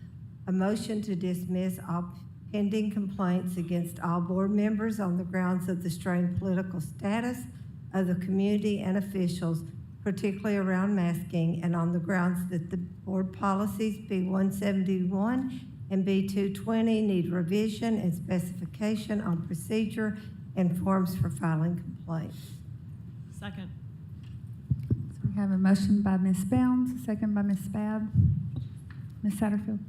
Yes, I'll be supporting this motion. I just want to state that we are in leadership and there is an expectation that we follow policy of our own, especially if we have that expectation of our schools and our principals and administration. So while I do support the removal of this, mostly because the ethics committee, that we really can't do anything when it comes to ethics, I think it's our responsibility as public leaders to follow board policy. So, Mr. McMillan. Thank you, Madam Chair.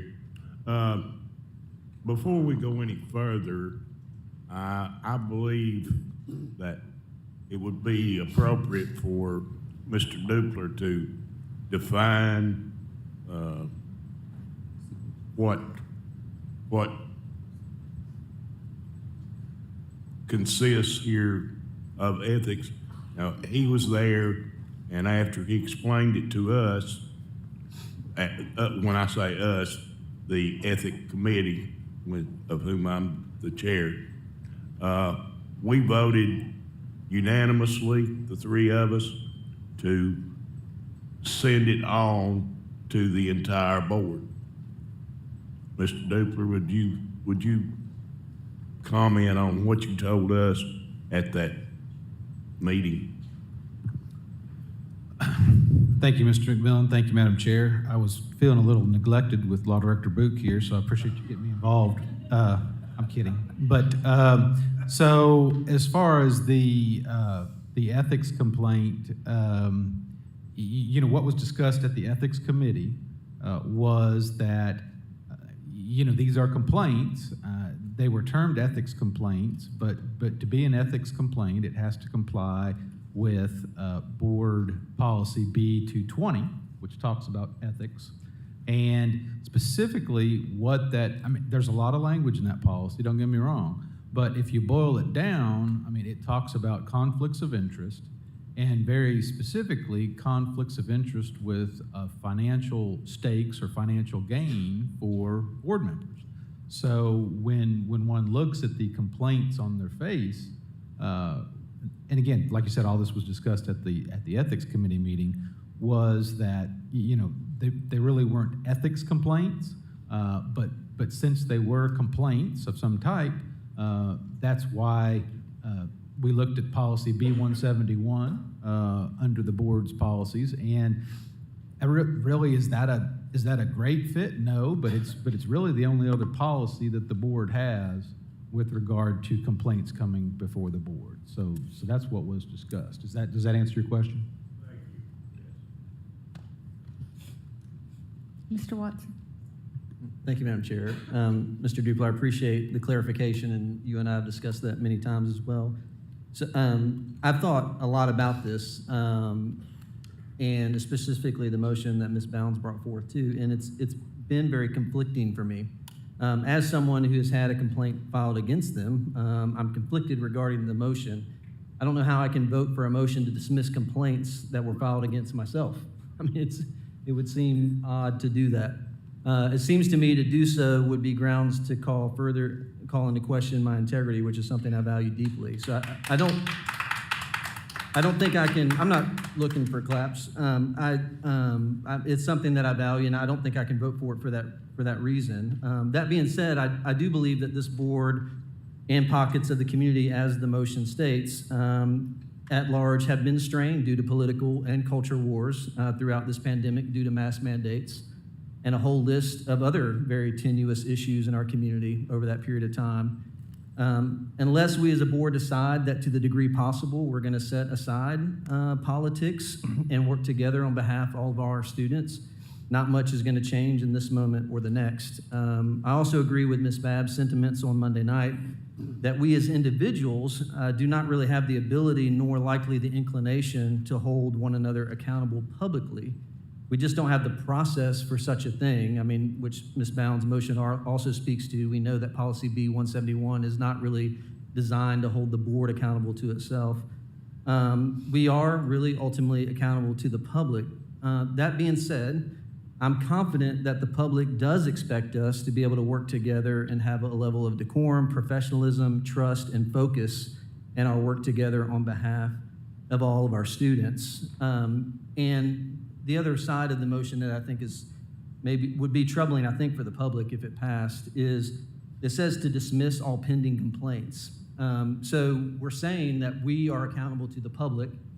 The public is trying to hold us accountable, and then we're possibly putting a motion forth to dismiss their complaints. And Ms. Bounds, all I'm saying is I think we're in a catch-22. I don't think there's any easy way out of it. We don't have a policy to discuss it. We don't, the 5 people on this board have ethics complaints filed against them. So for any of us individually to vote in favor of dismissing them, it's a hot mess of a situation. And I hate that we're in this as a board. Many of us who travel to TSBA events together, we have board members at those who say from across the state, we love watching your board meetings. And it's not a compliment. It's like, man, that is messed up, some of the things that's happening. And that's not an indictment on any one board member. All I'm trying to do is call us to something better. And I think as we move toward the end of hopefully all the issues related to this pandemic, that we can recenter ourselves, because I think that's needed for the benefit of our students and for the public and our educators. So thank you. Ms. Owen? Thank you, Madam Chair. I agree with Mr. Watson's assertion that it would be problematic for me to vote in favor of dismissing complaints against myself. So I definitely will not be doing that. We have several ways that the community can come to us and ask to be heard. They can come to public forum. They can follow policy B-171, which has the last section is appeals to the board. And it says that certain matters relating to the operation of the school system may be appealed to the board. However, the board desires that all matters be settled at the lowest level of responsibility and will not hear complaints or concerns which have not advanced through the proper administrative procedure from the point of origin. Well, we are our own lowest point in that. So there's really no one else that can hear this but us. If all administrative channels have been exhausted and there is still a desire to appeal to the board, the matter shall be referred in writing to the board, and the board shall determine whether to hear the appeal. And that is where we are right now. As a member of the Ethics Committee, it was my understanding that having determined that these complaints did not fit neatly into the category of ethics, that they fit more in policy, it was my understanding not that we were just throwing them out. And I think there are some board members who feel that because they are not in the ethics category, we shouldn't be hearing them. I believe our point, from my viewpoint on the Ethics Committee, was not that they just be dismissed because they're not ethics complaints, but that they be moved forward as policy complaints. There's been some discussion about the fact that we don't have a clear way for people to make complaints to the board and that we need that before we have this kind of thing. I don't think our failure to create that should be an adequate reason to not allow people to address this board regarding their complaints. We also, in addition to 171, we also have B170, which is specific to public hearings.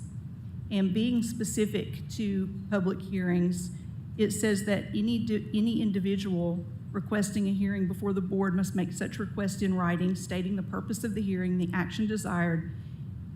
Then there's some stuff about school assignment. All requests for hearings must be received by the board or director of schools within the time limit prescribed by law for that category of hearing. And I don't see where it is right now, but I believe somewhere in policy, we ask that hearings and appeals be sent to the director 7 days prior to the meeting where they would be heard. We definitely received these well past that. We have plenty of time for consideration, and following the Ethics Committee recommendation, all of the complainants were asked whether they wanted to continue forward. So we have followed our policy for bringing them here for a hearing. And that's something we seriously need to consider. The fact that we have followed the policy that we have regarding bringing them for a hearing. At what point do we say, well, we didn't have this other policy, so we're not going to follow these either? I think that kind of consideration needed to be made before we got to this point, and it couldn't have been. So here we are. We've told people they will come here for a hearing, and now we are saying, no, we're not going to do it. The only way I could, well, I can't vote for it, but the only way I could feel support for that would be if we created some kind of mechanism for a committee to hear the complaints and to hear them publicly so that a recommendation could be made back to this board. Thank you. Well, I just want to take a minute to say, since some of these were against me, those of you that were on the board in February of 2020 might remember a policy review meeting where I brought policy B171 up and about following the will of the board.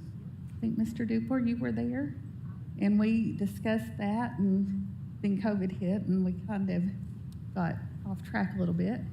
But, you know, and it was said then that, you know, each individual board member still had their right to free speech and pretty much to say what they wanted to. So we did have, this is a policy problem, and we probably should have addressed the policy back at that time. But like I said, that was in February of 2020, and I think we all know what happened shortly after that, and there was a lot more pressing issues going on. So first, I will say that. Secondly, I will say that most people, when they file or complain about board members, they typically don't recruit a bunch of people to file complaints against single board members, and they certainly don't typically send out a press release when they send an email to the board complaining about people. But I think the biggest problem is it's a policy problem, and it needs to go back to policy review. And there needs to be, we need to address it, we need to change policy, or maybe have a clear path forward, a procedure for complaints, because we can't just have, I mean, how many people have had complaints filed against them now? I mean, most of us. And we can't just hijack our board meetings every month, every time somebody gets mad or disagrees with a board member. I mean, we have to have a better policy, and we have to have a better path forward. Ms. Babb? Yeah, I mean, I guess where I'm really confused is I don't see what Ms. Owen wants us to do. I mean, right now, out of the 9 of us, 5 people have complaints against them. I personally would have been at the county commission meeting speaking also if I hadn't been in Nashville. So I'll just say I probably should have an ethics complaint against myself. And also, someone who did an ethics complaint then complained that board members who gave money to someone's campaign who had an ethics complaint against them also had problems doing it. So we've got 5 people that have got complaints against them. At least 2 of us have given money to people with complaints against them. I just don't even know where we're supposed to go with this. And so that's where I'm asking Ms. Owen. I mean, I know we brought it here, but what do we do? I mean, what do you want us to do? It sounds like you want us to do something, but I can't figure out what that is. We've come here and we've told the people they will be heard. And we've heard them. We have not had it, no. We've heard them in public. We have heard them in public forum. So that's not a hearing. They should have never had to have addressed this in public forum. They should have had an appropriate... I want you to detail out for me how you think this is supposed to work. I'm totally lost. Tell me out loud so everybody can hear. Well, I'll pull it all out. We have a hearing, procedure. We have a hearing policy. We have told people that they will have time to be heard. And public forum is not the length, it's 3 minutes. It's not the 10-minute length of a hearing that they would have to go through and address all of the issues that they have brought to us. We told people they would come here and have a hearing. I want us to keep our word. I want us to act with integrity. And then when we hear from these people, Then what do we as a board do then? Because there's probably we seven will have of to you that did decide. not do any acting on it, it sounds like. We would have to decide. I would assume that whatever complaint is up at that time, that the people or persons who are named in that complaint would not be able to take any action. I would certainly recuse myself from mine. I don't think we can say what we would do when we haven't heard. I don't know. We haven't heard the complaints. That's the whole point. Without a hearing. Read them, haven't we? I mean, we've all read them, haven't we? Have we seen everything that the people would bring to us? I don't know. Are we getting everybody to have attorneys in this, or what is your thought? I'm going to say it one more time. I expect the people who brought complaints to have the opportunity to have the hearing that we told them they would have, period. I don't know who was next over there. Mr. McMillan? Thank you, Madam Chair. Based on what you were saying, Ms. Owen, you kept talking about the resolutions. I mean, not resolutions, excuse me, the policies, policy review. It would appear to me, and based on what Ms. Christie said, that we should send them to policy review and let them, have their say before the policy review people. Now, in my opinion, it doesn't necessarily need to be a special committee or anything, but that would be something that you could discuss, policy review, and then bring whatever comes out of policy review. One person there could bring it before the board to see how they wanted to deal with it. They would get an opportunity to air their concerns there much better along the lines of what you were saying. If we vote, if we go around here and vote, we won't have enough to pass anything. That's just a simple fact, because there's only about 3 people that don't have a complaint filed against them. 3 and possibly 1 more that should. But those are my thoughts on it. I don't think we could actually do anything. What would you think about that, Ms. Owen?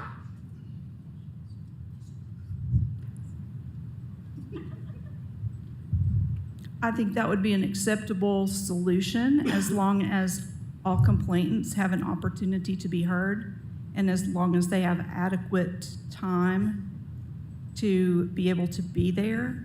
My concern would be that policy review is normally in the middle of the day and would be much more difficult than at this time.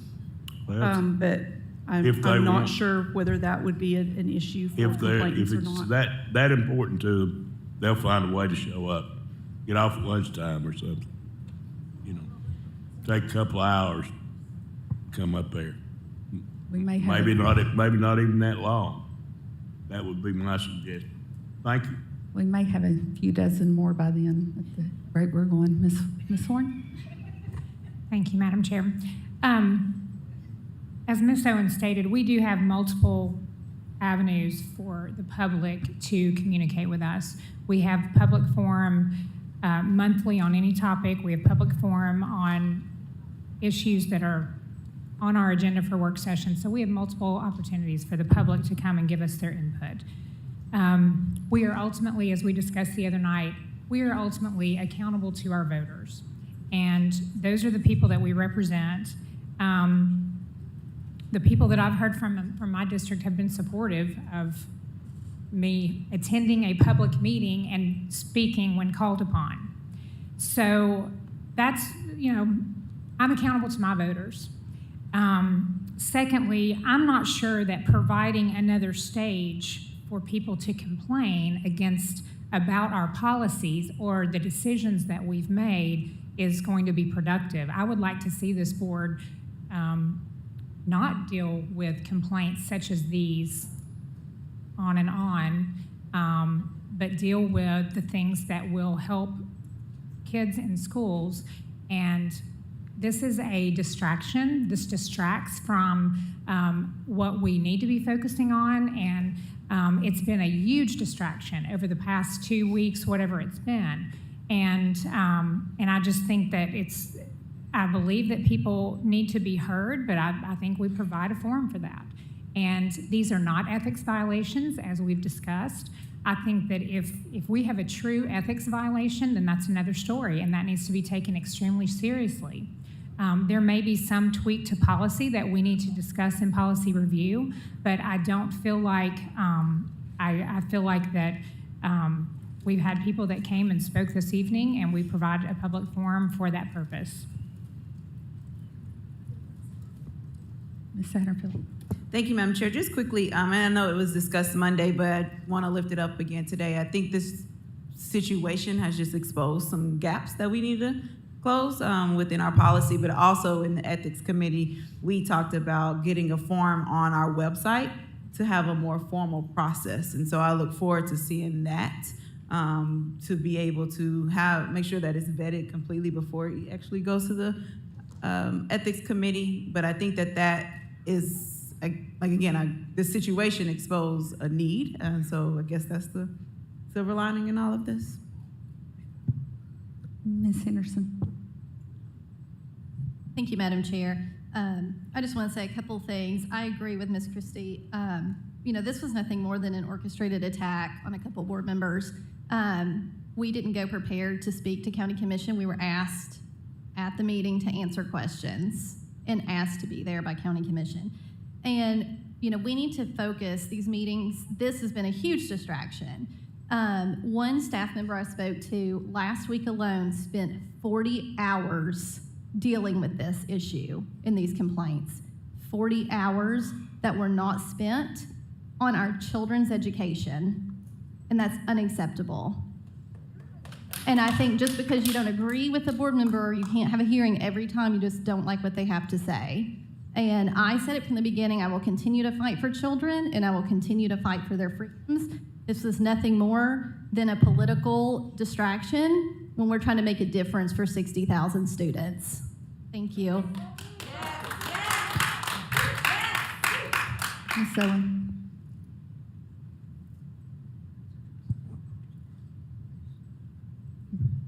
Oh, I'm sorry. Thank you, Madam Chair. I agree that this was political, absolutely.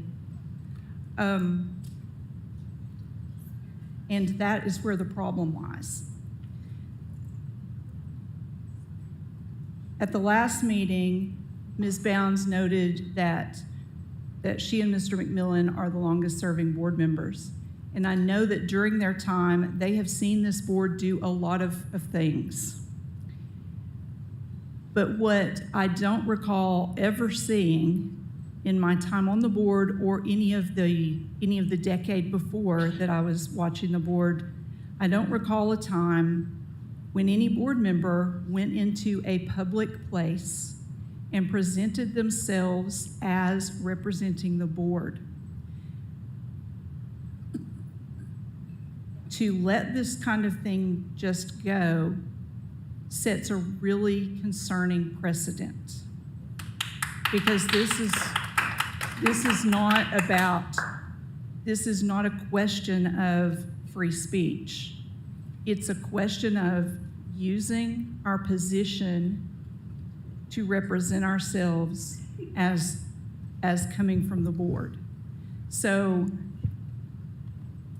to just let it go makes me wonder if tomorrow, if I can choose something from what we voted tonight and go find some other body and ask them if they could please undermine the authority of the board. Because that's really what we're talking about. We're not talking about just disagreeing. We're not talking about just saying what we think.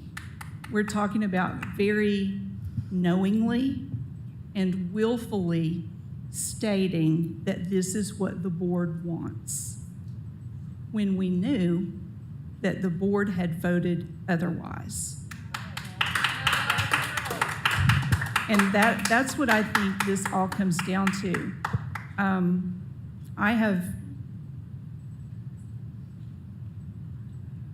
I don't know of any other time I have seen something from a board member that was used as if it came from the whole board. But I don't recall a time when any board member has done that. And if we don't take some kind of stand to say that we are not going to allow our board members to do that, then I don't know what's to stop all of us from doing that. You know, at what point do we decide that we are actually going to be accountable to ourselves? I think if we're going to talk about accountability, we need to be accountable to ourselves. And that includes being very careful with words we use when we are talking to other bodies.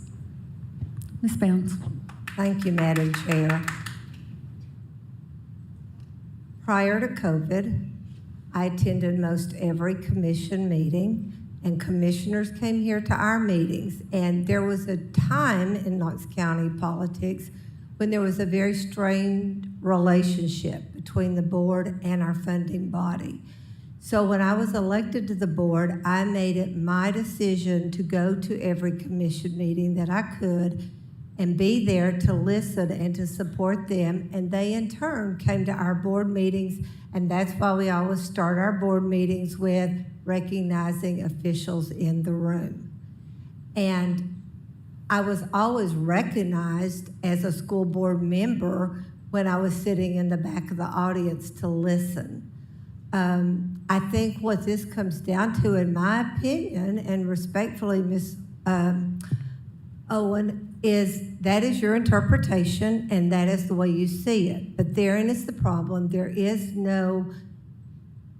are others that do not feel like that and they do not believe they did that in that way. So while you're entitled to your opinion, there are others that are entitled to their opinion. And with my motion on the floor, I would like to call for the question.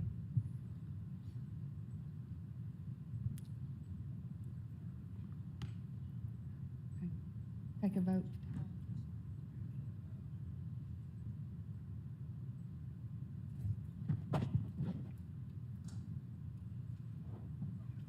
Do you want to call for the question with a vote or without objection? Oh, with a vote. At this. I'm calling the question. Here. Do we have to vote Mr. to call Dixon. for the question? Is that if what there's you're no- clarifying? If there's no other discussion, yes, you all can go ahead and call for the vote. I mean, if somebody does want to discuss, then according to Robert's rules, you would have to vote on the call for the question.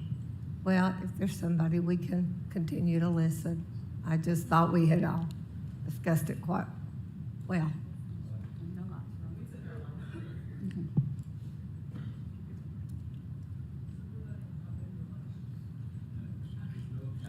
There's no objections. Well, I would object because I have one point, and I will make it quickly. This answers Ms. Babb's earlier question. What would we know that we don't know now? The Ethics Committee, when we first discussed meeting, we expected to see the video of that commission meeting. We did not see that. We next expected to see that tonight, and I have not yet seen that tonight. that may make a difference in someone's perspective of what was actually said. So whether it's opinion or whether it's what was actually said, we have not seen evidence to support that. Ms. Babb? Yeah, I'd like to make a point as long as we're not doing call for the question, because I too sort of agree on different perspectives. And what I look at as, there are definitely different complaints, but one of the main complaints is about our school board members going before county commission. And I saw them going to county commission to ask for the permission to us being able to vote on what we voted on tonight. We as a board, or at least I interpreted it, and I think some other people did too, we were not even granted the permission, and we kept being told we did not have any authority through the charter to hire another lawyer. We kept being told that, and we kept being told that. And so I see the board members going, and they were not saying they had the right to make that decision, because our board tonight could have voted, and it was a split vote tonight. What they were asking is just for the ability for our board to bring that up for a vote. And I completely support them in that. I think they came as individuals. If I had been at that board meeting, county commission meeting, and been brought up, I would have had the same plea to our county commissioners. You know, once again, our David Book does not have to even grant it. I mean, it's up to him.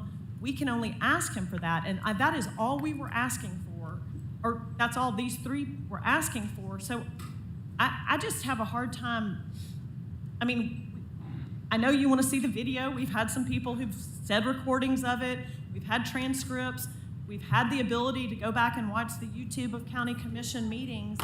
And I just think there's a different interpretation. I think you feel people have done one thing. Patty kind of interprets it a different way. I do too. So I'm just kind of over this, to be honest with you. So, Mr. Dupler did give some clarification there. So, with the call for the question, if she got a second, we could vote on calling for the question, just to throw that out there. So, Ms. Satterfield. I just have a quick question for you, Board Member Henderson. Do you speak for Knox County Schools Board of Education? I speak as Betsy Henderson, not for the school, the entire school board. So why did you say you did? No. Mr. McMillan. I just want to make a comment. This goes way back in reference to what Ms. Bound said. We've both been around longer than anybody else has been on the board. And I've been here a little bit longer than she has. And having said that, when she said we've come a long way, the first year that I was on the board at the retreat, the person that was the then chair of the board, I raised a question about establishing a better relationship with county commissioners. And you know what the response was? Who cares what they think? We do what we want to.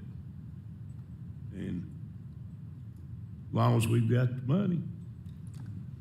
And that person truly believed that. But the irony of it is we've gone from there to where we are now through the ranks, recognizing people, knowing, and I probably that person knew who their county commissioner was. I'm not sure that they did, but anyway, I just thought that was a interesting thing. I'm sorry to bore you with it. Good. Ms. Horn. Thank you, Madam Chair. I'll be quick. I just wanted to state that on that afternoon, I called Commissioner Schoonmaker because I had heard that there was going to be some sort of mass conversation at that meeting. So I felt like if the commission is talking about a topic that we've talked so much about, that it was my duty as a school board member to go and listen and see what they were talking about. Had no intention of talking and speaking, But as a board member who has represented the district that I'm in regarding this issue, that's just as Ms. Babb said, I was an interested school board member, so that's why I was there. So I think it's wise for us to, the point made earlier about past commission, I think it's wise for us to have a good relationship with our commissioners.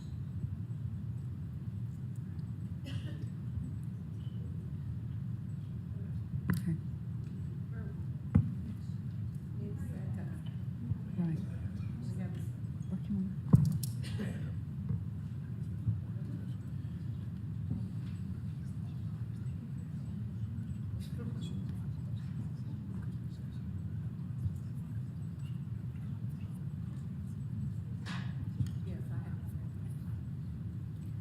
Ms. Bounds? With no other lights on, if you withdraw your call for the question, we can go back to the original motion. Okay. If I call for the question. Oh, withdraw. Yes, I will withdraw that, seeing no lights off. So we're back to the original motion by Ms. Bounds and second by Ms. Babb. So the motion is to dismiss all pending complaints against all board members on the grounds of the strained political status of the community and officials, particularly around masking, and on the grounds that board policies B171 and B220 need revision and specification on procedure and forms for filing complaints. Ms. Satterfield? Yes. Ms. Owen? No. Mr. Watson? Ms. Babb? Ms. Horn? Ms. Henderson? Yes. Ms. Bounds? Yes. Mr. McMillan? Yes. Ms. Christie? That's 6 yes votes, 1 no vote, and 2 pass votes. Mr. Watson or Ms. Babb, did you want to change your vote? So motion carries.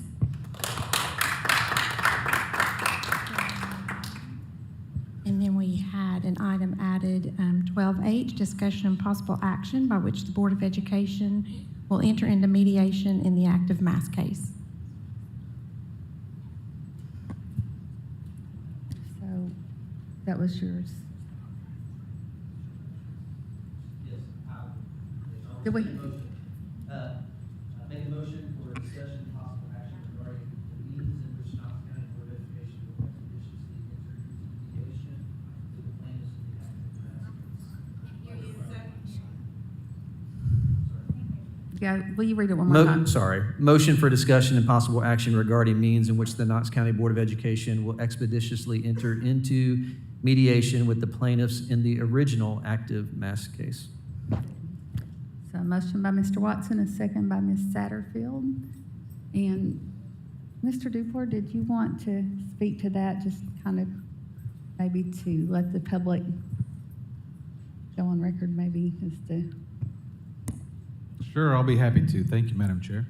So, as we talked about Monday night, Judge Greer with the Federal District Court has ordered this board to mediate, as well as the plaintiffs in the original mass case, as Mr. Watson has stated. So, what does that mean? Well, so the board, being a public body, really has two good choices here as to how to mediate. The first one would be something similar to what this board's already decided as far as negotiation, and that would be to designate a representative or representatives to go into mediation and have what would be a traditional type of mediation where the plaintiffs and their attorneys are there.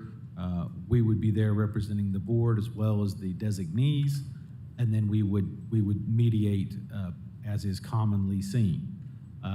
The catch there would be it would be a non-binding mediation until the representatives come back to the board and present the offer or the proposed agreement, and then this entire board would have to vote on it. Presumably that would take the form of a special called meeting, but that is what would have to occur. And then The other catch, if you will, would be that there could be some type of misgivings between the time of the mediation and the time that the board takes it up.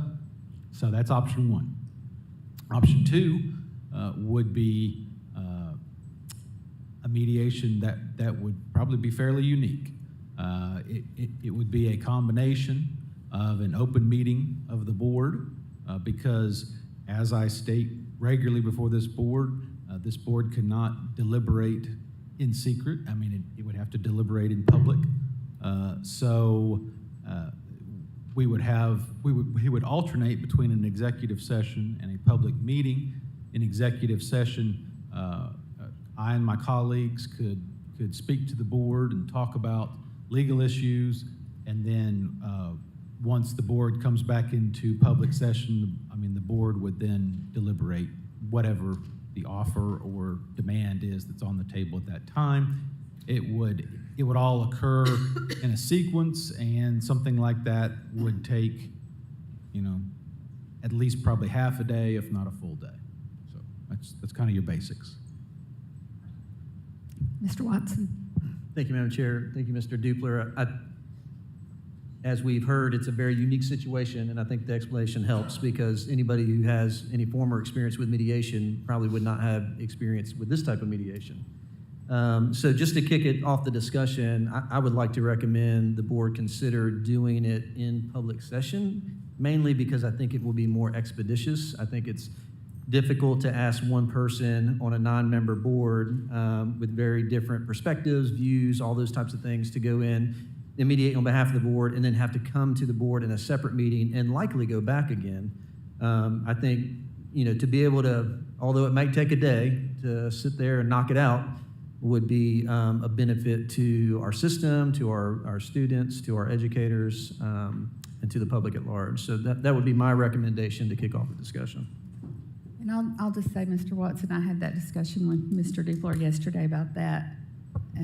Being someone who's tried to negotiate, it does put you in a difficult position because, we all have different opinions, and it's hard to predict what, someone may or may not agree to. So I would prefer that as well. Ms. Babb?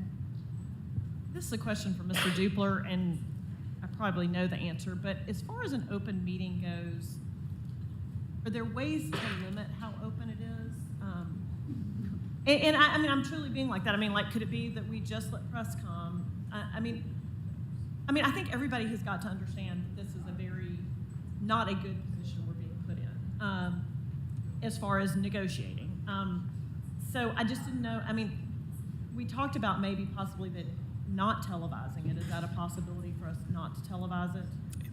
And Yeah. what other limitations could there be put on it? Yes, thank you, Ms. Babb. So an open meeting would have to be open to the public, so you wouldn't be able to limit it to just certain segments of the public. It would have to be truly the public. The videotaping of meetings has become fairly routine in later years, but certainly and I'd be happy to double check this, but last time I did check, what it requires is that minutes be recorded so that they can be used later on. But so there could be that possibility that it wouldn't have to be videotaped, but it's certainly still open to the public. And it's probably not even videotaped as much as live streamed is probably my bigger issue. Like somebody seeing it later, I don't really have a problem with. I think it's just there's obviously being open, we lose all secrecy whatsoever, but I do think there's a big difference in someone actually watching us having a discussion live. Mr. Watson? Thank you, Madam Chair. And to your point, Ms. Babb, I think, the other thing that you have to think about whenever you're thinking about mediation and negotiation is that in some ways to do it effectively, you need to be able to be private to a degree. And that's the nature of any negotiation. I'm not going to talk about buying what I'm going to do to buy my car in front of the salesman, right? Like that would put me at a disadvantage. So I just want the public to know that if we decide to not live stream it, it's not to prevent the public from experiencing it. It's because the reality is the plaintiffs could be in their mediation room and could be watching what we're discussing, which would make a disadvantage. And so, again, it's not about that. It's purely to uphold the integrity of a mediation, which is you have to have some ability to be able to speak and negotiate without the other party listening in at the moment. So.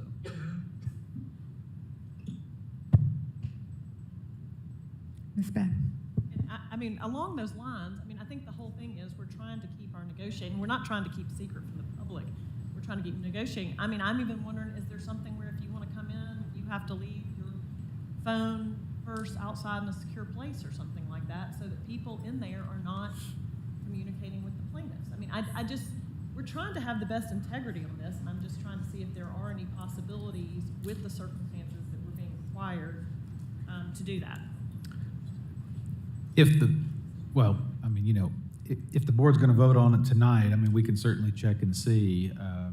I can't guarantee anything, but like I say, off the top of my head, I mean, it certainly would require minutes, would require open to the public. I don't know that you could check devices at the door or not. But I do think, again, that videotaping and certainly live streaming could certainly be controlled to a degree. Thank you, Madam Chair. So to your point, we could, in this body tonight, make a motion to check in devices, and then you could check retroactively to see if that's even possible. And if it's not, then it would just be moot, correct? You don't need to check in advance is what I'm asking. Because if you do, I would like for you to start checking in advance, but.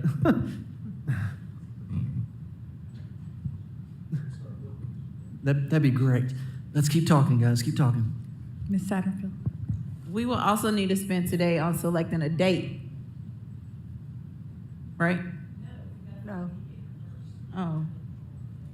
Oh. Ooh. Don't get ahead, don't get ahead.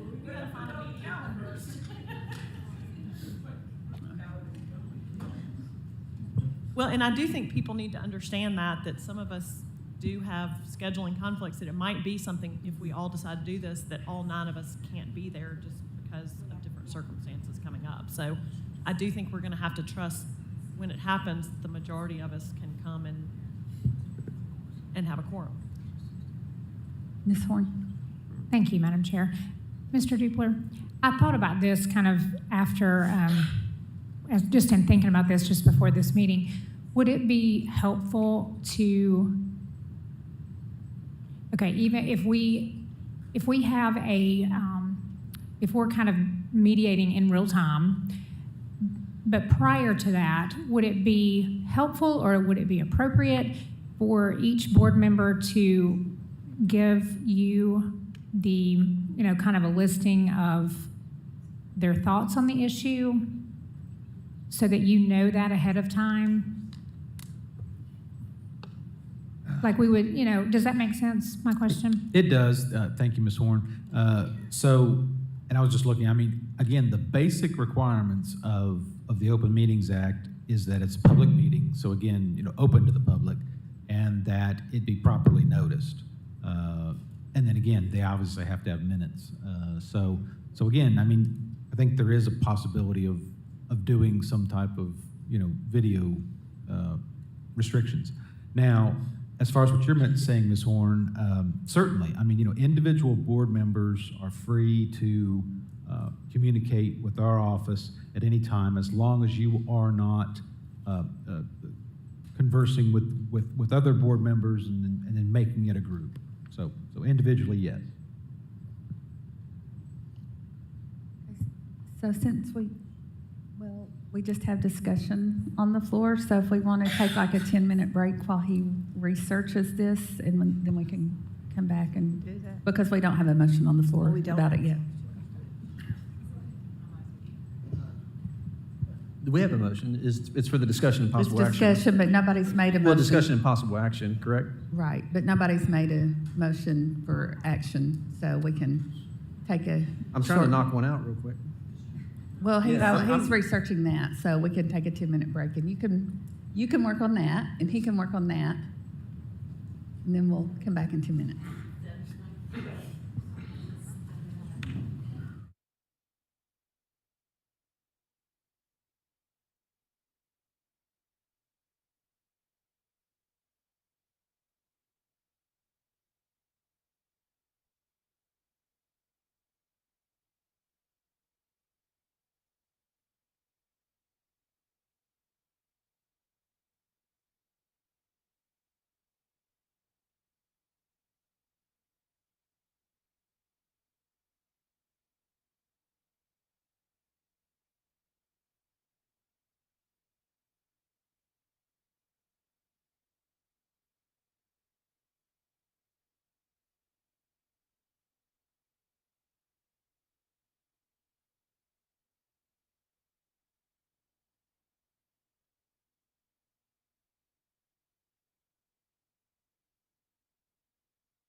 And we're back.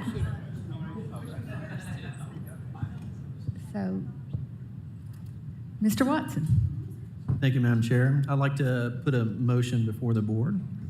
I make a motion for the Knox County Board of Education to enter into mediation with the plaintiffs in the original mass case as a full body with a minimum of 5 members present and a publicly noticed open meeting to be scheduled once a mediator has been assigned. The mediation will occur under rules dictating federal mediation and not be live streamed.